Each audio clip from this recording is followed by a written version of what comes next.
Hello dear. तो आज का इस वीडियो में टॉपिक है एक टॉपिक प्रेगनेंसी। एक टॉपिक प्रेगनेंसी जिसे हम लोग अस्थानिक गर्भधारण कहते हैं।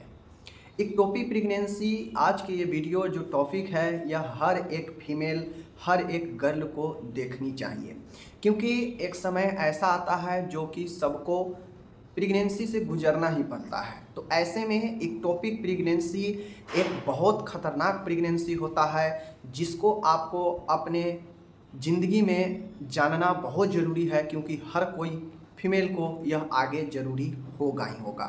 तो आज के इस वीडियो में हम बताएंगे कि क्या लक्षण होता है एक टॉपिक प्रेगनेंसी का, एक टॉपिक प्रेगनेंसी क्यों जानना ज़रूरी आवश्यक है आपके लिए, क्या कारण हो सकते हैं, और अगर किसी को एक टॉपिक प्रेगनेंसी पता चलता है तो उसका क्या उपाय होता है उससे छुटकारा पाने का। तो चलिए आज की इस वीडियो में शुरू करते हैं। मेडिकल नर्सिंग पर अभी आप पहला बार आए हैं तो सब्सक्राइब कर लीजिए, बेल आइकन को दबा दीजिए ऐसे ही ज़बरदस्त वीडियो के लिए। तो चलिए करते हैं शुरू। देखिए, आमतौर पे हम लोग जानते हैं कि प्रेगनेंसी का मतलब होता है कि जब मेल का और फीमेल का जो दोनों का जो प्रोडक्ट होता है आपस में मिलता है, फर्टिलाइज होता है, निषेचन होता है, उसके बाद वह निषेचित जो प्रोडक्ट होता है, जो मेल के शुक्राणु और फीमेल के जो है अंडाणु दोनों मिलकर जो आपस में प्रोडक्ट बनता है, तो हम लोग जानते हैं वह प्रोडक्ट यूट्रस में जाकर इम्प्लांट होता है, आरोपित होता है, और उसी यूट्रस में वह धीरे धीरे विकास होता है। वह अंडा धीरे धीरे शिशु के रूप में लेकर 9 महीने तक वह जो है अपने अंदर शिशु को रखता है यूट्रस। क्योंकि यूट्रस में गुण होता है कि वह शिशु को पोषण दे सके, शिशु को सुरक्षा रख सके, सुरक्षा दे सके, माँ और शिशु के बीच कनेक्टिविटी बना सके। ठीक है, ये सब गुण उसमें यूट्रस में होता है। यूट्रस का गुण होता है कि उसमें इलास्टिसिटी गुण पाया जाता है, वह अपने एक्चुअल साइज से कई गुना साइज में बढ़ता है, जिसके कारण उसमें बच्चा एडजस्ट होना आसानी से हो जाता है। लेकिन इक्टोपिक प्रेगनेंसी इसके जस्ट उल्टा होता है।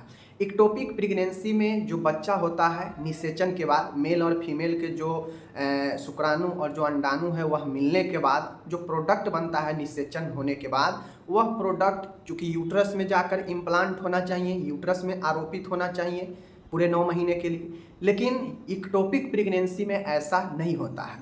इक्टोपिक प्रेगनेंसी में जो निषेचन होता है, जो निषेचित जो युग्मनज होता है, जो मेल और फीमेल का जो निषेचन के बाद जो प्रोडक्ट बनता है, वह यूट्रस में नहीं आरोपित होकर वह निषेचित हो जाता है और रह जाता है फैलोपियन ट्यूब के ही किसी भाग में, वहीं पे आरोपित हो जाता है। हम लोग जानते हैं कि मेल के अंडाणु कहाँ से आता है, अंडाशय से आता है, और वह ओवरी से होते हुए फैलोपियन ट्यूब से होते हुए वह आता है। निषेचन की क्रिया फैलोपियन ट्यूब में ही होता है, फर्टिलाइजेशन का, बट उसके बाद जो आरोपण होता है वह यूट्रस में होता है। लेकिन इक्टोपिक प्रेगनेंसी में क्या होता है कि ऐसा नहीं होता है। इक्टोपिक प्रेगनेंसी में निषेचन भी फैलोपियन ट्यूब में और आरोपण भी फैलोपियन ट्यूब में ही हो जाता है। अब चूंकि फैलोपियन ट्यूब तो एक ट्यूब है, एक नली है, अब वहीं पे बच्चा अगर बढ़ने लगेगा, शिशु अगर विकास करने लगेगा, तो वह ट्यूब में इतना ज़्यादा गुण नहीं होता है कि वह बहुत ज़्यादा फैल सके। तो इस कारण से उसमें अगर बच्चा रह गया, निषेचित जो प्रोडक्ट है वह फैलोपियन ट्यूब में ही या फैलोपियन ट्यूब से लेकर ओवरी में ही निषेचित हो जाता है। ऐसा कंडीशन आता है कि जो अंडाशय होता है उसी अंडाशय वाला जगह पर ही जो है निषेचित हो जाता है। यानी सीधा सीधा कहा जाए कि यूट्रस से बाहर कहीं भी आरोपित हो जाएगा, वह इक्टोपिक प्रेगनेंसी होता है।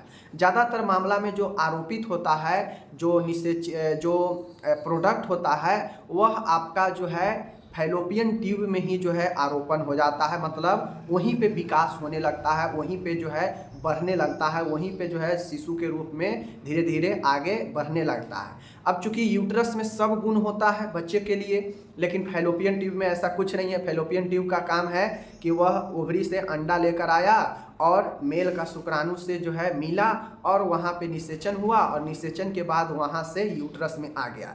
लेकिन इक्टोपिक प्रेगनेंसी में ऐसा नहीं होता है। इक्टोपिक प्रेगनेंसी में जो है अंडाणु फैलोपियन ट्यूब से आएगा, उसी फैलोपियन ट्यूब में निषेचन भी हो जाएगा, मेल के स्पर्म से मिल जाएगा, और वहीं पे जो है आरोपण भी हो जाएगा। मीन्स वहीं पे जो है अपना विकास भी वह करने लगता है। अब जैसे जैसे समय बीतता है वह बच्चा जो है धीरे धीरे बढ़ने लगता है, तो समस्या बहुत ज़्यादा होने लगता है और ऐसे कंडीशन हो सकते हैं या तो बच्चा रह जाए फैलोपियन ट्यूब में ही, एक कंडीशन ये आता है।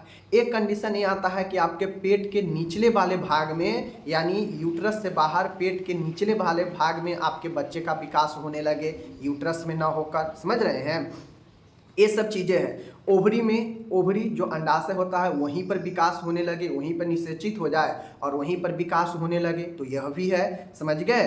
और एक होता है पेट के निचले हिस्से में होता है, एक ट्यूब में होता है, और एक होता है कि आपके यूट्रस के जो कॉर्नर होता है किसी साइड में, वहीं पे जो है विकास करने लगेगा। यानी सीधी सीधी सिंपल भाषा देखा जाए, यूट्रस के बाहर कहीं भी बच्चा विकास करने लगे, आरोपित तो हो जाए यूट्रस के बाहर किसी भी स्थान पर, तो उसे ही हम लोग अस्थानिक गर्भधारण यानी एक्टोपिक प्रेगनेंसी कहते हैं।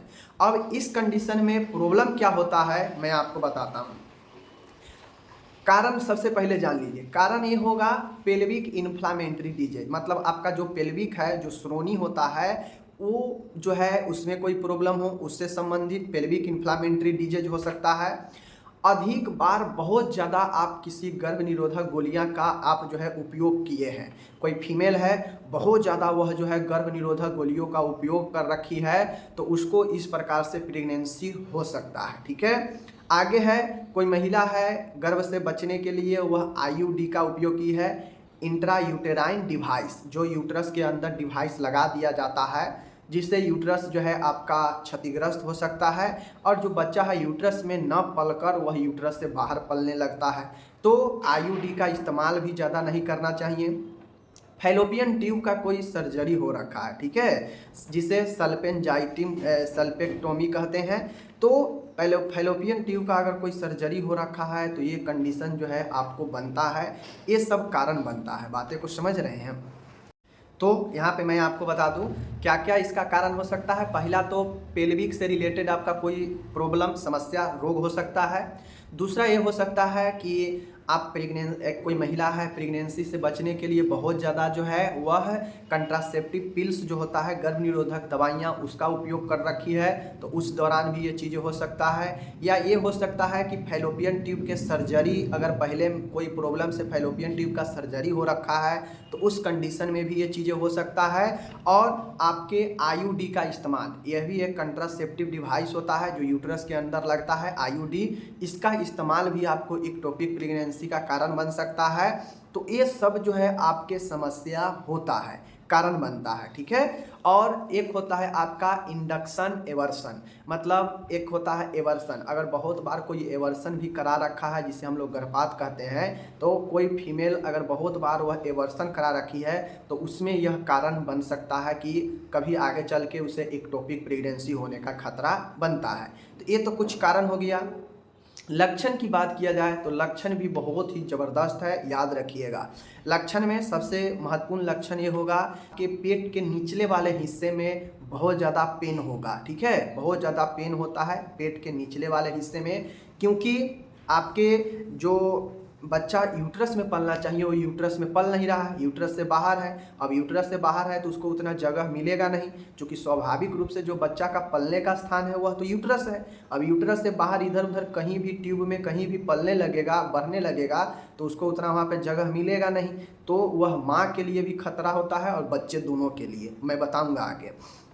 लक्षण में क्या होगा, इरेगुलर मेंसेज होगा, एब्डोमिनल पेन मतलब पेट में दर्द होगा। उसके बाद पेट के निचले भागों में मैंने बताया उल्टी होगा, उल्टी काफ़ी ज़्यादा होगा, जी मचलेगा बहुत ज़्यादा, रक्तस्राव वैजिनल डिस्चार्ज बहुत ज़्यादा होगा, ब्लीडिंग होगा।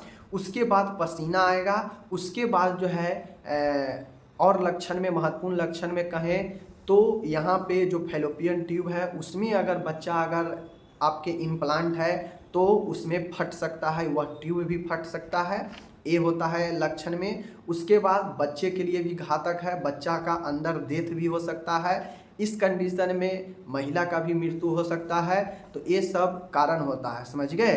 फैलोपियन ट्यूब रैप्चर हो सकता है, फट सकता है, क्योंकि उसको उतना जगह है नहीं, फैलने का क्षमता है नहीं, और बच्चा उसमें पलेगा, बड़ा होगा तो वो अपना जगह लेगा ही, वो तो फैलेगा ही, और उस कंडीशन में ट्यूब जो है फट सकता है।